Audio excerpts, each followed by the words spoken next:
Excellent and merit. 90, 108. You got your super challenge questions as well. Excellent. Positive behaviour, write it down. The perimeter on the outside.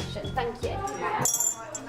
A classic strategy to boost your teaching is to get your students to assess each other's efforts, organising them so that they help each other out. Incidentally, they'll reveal to you what they know and what they don't. Rich Walter at Merchants Academy in Bristol has developed a simple way of enabling students to do this and encouraging valuable peer-to-peer assessment with a pack of post-it notes. We're going to move on to the post-it stickers. Now they're all pitched at certain levels, all right?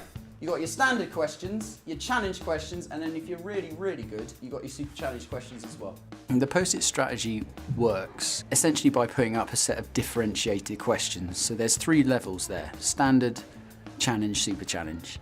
I want all of you to start off on standard questions. Are you ready? Yeah. Off you go. Let's go, let's go.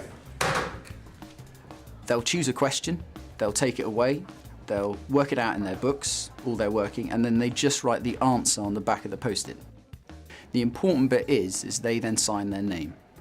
It's not in flashing lights for everyone to see, it's on the back of the post-it sticker, it's discreet, so they're a bit less embarrassed to really give things a go. They'll then take another question from the board, and inevitably what you will have is a question that's already been answered by another pupil. The most important thing there is the fact that pupils have a chance to assess whether they're right or wrong based on what answers on the back of that post-it sticker. And the really powerful thing is when actually they've got a different answer. They're able to identify the person who's got a different answer to them because they've signed their name. They'll go up to that person, they'll check their answer with that pupil, and the discussion that comes out of that is, well, it's absolutely beautiful. You can stand back and literally watch pupils teach each other. I reckon that is a 210. Why? What is that? I just found it out then. That'd be That's 90. 360. 0 there. That's 0. Yeah. 5, 2, 3, 6 is And the manner in which they explain how they got a certain answer is far clearer and far more accessible from pupil to pupil than I could ever make it most of the time. And that has the advantage in that the person who's explaining how they got an answer cements that process and that thinking in their head better. It adds up to 260, so you've got to add 100 to it, which is 360. Yeah. The pupil who's essentially being taught, well, they have access to a different way it's being explained to them by that pupil, which is maybe different to how I've presented it to them. 30 seconds. Back up on the board.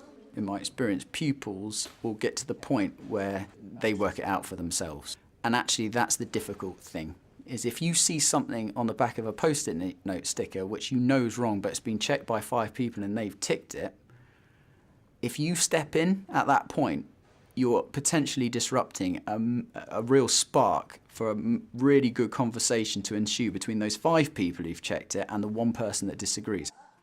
You've got to have confidence that your pupils will get there, and they will.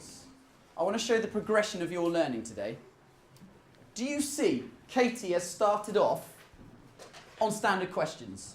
She's got those questions right. She's shown her working beautifully. The really nice thing was your progression through it, Kate. You started off with standard questions. You checked a few answers with people. You were happy with it, so you then progressed on to challenge questions when you were ready. The way I divide the questions up according to those 3 ability levels, I always link it back to the Key Stage 3 framework. It's pretty definite, specific grade level criteria. So for today, we were looking at 5C, 5C stroke 5B, and then pushing on to 5A stroke 6C. This one here doesn't take a genius, but you got onto it, so well done, Linz. What level is this? 6C. Well done. It's pushing into 6C, but what is it mostly? 5A. Yeah. This now bridges the gap between level 5 and level 6. Because that's the beauty of how this works. It gives pupils not only empowerment in their learning and putting them in the position to assess their learning and understanding and what targets they have in order to improve, but also gives them that flight path essentially in terms of progression. And actually when you reveal what levels you've been doing with them at the end of the lesson, that's the lovely bit. You know, they oh God, I've been doing level 5, level 6 stuff today. And it really rubbishes the fact that their target minimum grade at the end of the year is level 4 because they realise they're better than that. They can push themselves onward and upward, and that's a really brilliant thing to witness and be part of.